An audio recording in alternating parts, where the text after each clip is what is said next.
C+, eu sou a professora Anne, a gente vai trabalhar as atividades 7 e 8 do nosso caderno no segundo ciclo. Adelante. Bueno, tipos de vivienda según el clima y la cultura. Esse é o textinho que a gente tem lá na nossa atividade. Mas antes de a gente chegar no texto, vamos identificar o que são viviendas. Aqui a gente já tem uma imagem que mostra pra gente mais ou menos vários tipos de viviendas, que em português seria a palavra moradias. Vamos entender que fatores influenciam em las viviendas, que aspectos são importantes nesse tema.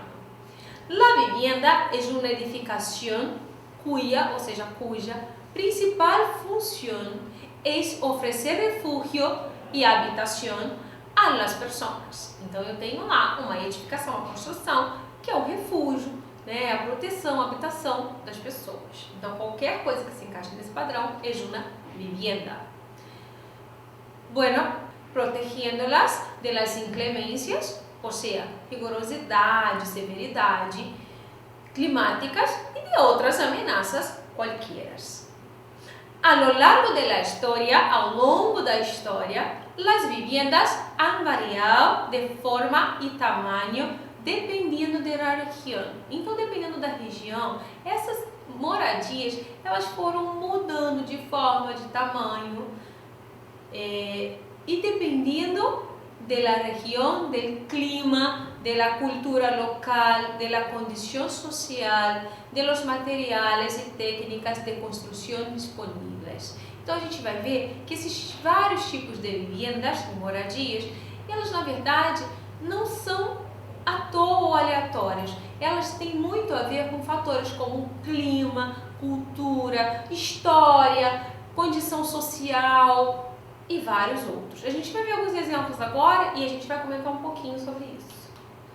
Bueno, aqui temos piso, departamento. É a mesma coisa, eu posso chamar piso, departamento. Surgiu com as grandes cidades. Eu precisava de espaço, as cidades todas sufocadas, muita gente no mesmo ambiente. Então, em vez de crescer horizontalmente, começou-se a crescer verticalmente. Isso é uma das características, por isso o edifício. Eu tenho casa, normal, casa, só que o S sempre faz som de dois S, casa.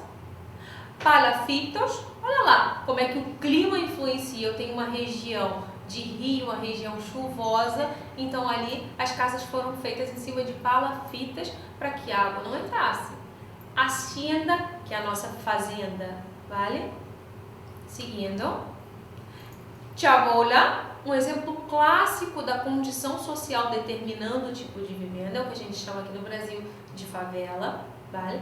Comunidade, hoje em dia a gente usa mais esse termo, que favela durante algum tempo foi visto de maneira muito pejorativa.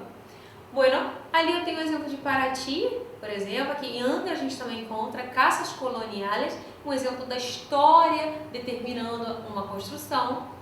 Tenho casa flotante, que são casas flutuantes, já viram por aí? Como se fosse uma embarcação, mas na verdade é uma casa, bem legal. Então tem a ver com a região, porque lugar que não tem rio, não tem como ter casa flotante. La choza cultural, né, indígena. Bueno, aí a gente tem o Juan, que ele traz pra gente, algumas pessoas perguntaram pra ele como é que era o lugar onde ele morava, e ele vai trazer pra gente justamente essa visão. El hogar de Juan. E que é el hogar? Antes de a gente ler o textinho, eu vou passar só pra gente saber o que é. Eu tenho lá um ditado muito conhecido, hogar dulce hogar, ou seja, já ficou fácil da gente identificar. O que é hogar? Lar, isso mesmo. Vem do nosso conhecido lar, doce lar. Mas vamos voltar para o Juan. Bueno, hola chicos, me llamo Juan Pedro Ibarra Vázquez, tenho 12 anos e sou mexicano. Até aqui ele se apresentou pra gente.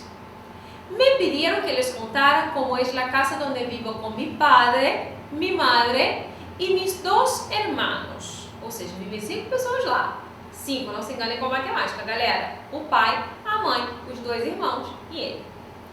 Ustedes saben que la Ciudad de México es una de las más grandes del mundo y es justamente en esta ciudad donde está mi casa. Então ele mora na cidade do México, que é a capital do México.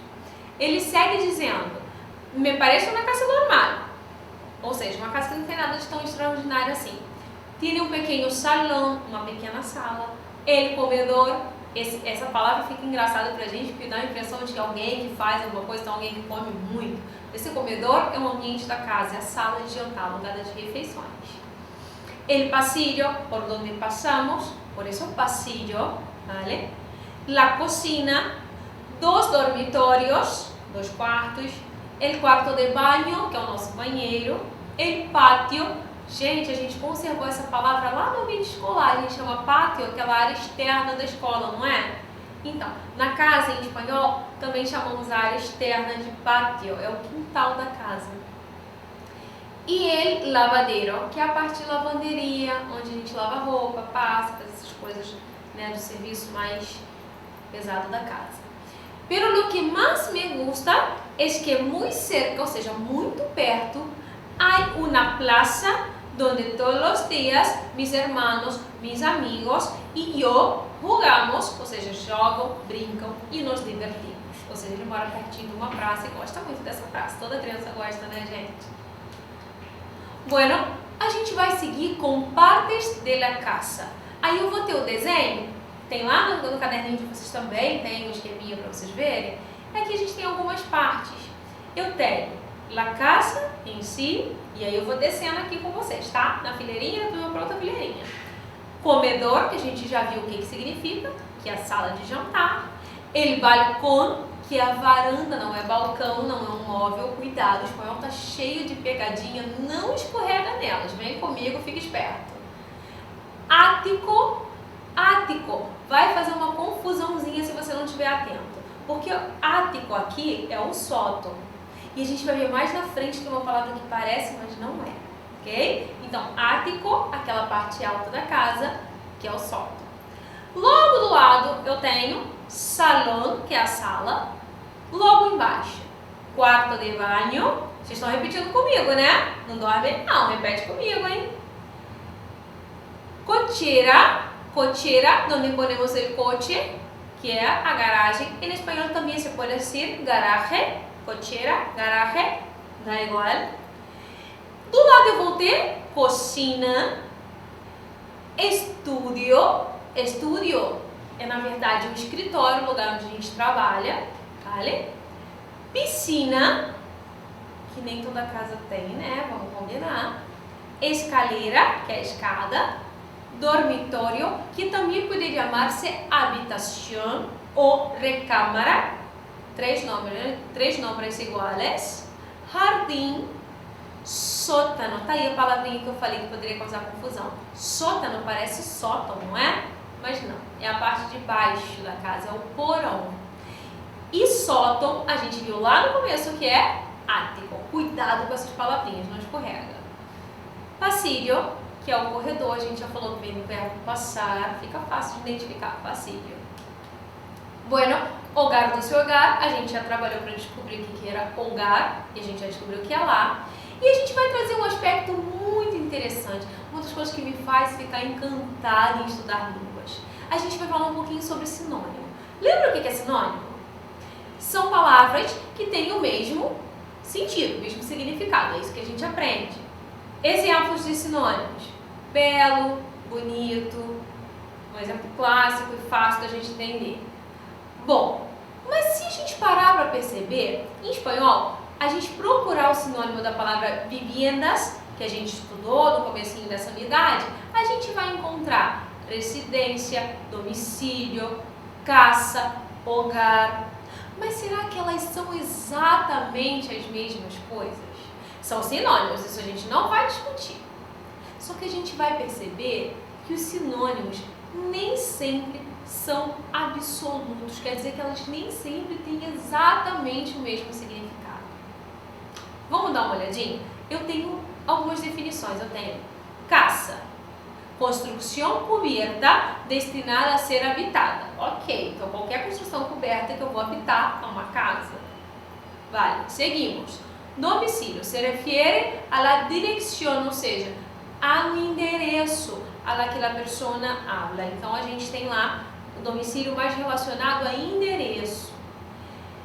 Hogar essa palavrinha, ela é um pouquinho mais especial do que essas que a gente leu. Hogar é o lugar onde uno se siente bem, se siente aí sim em casa.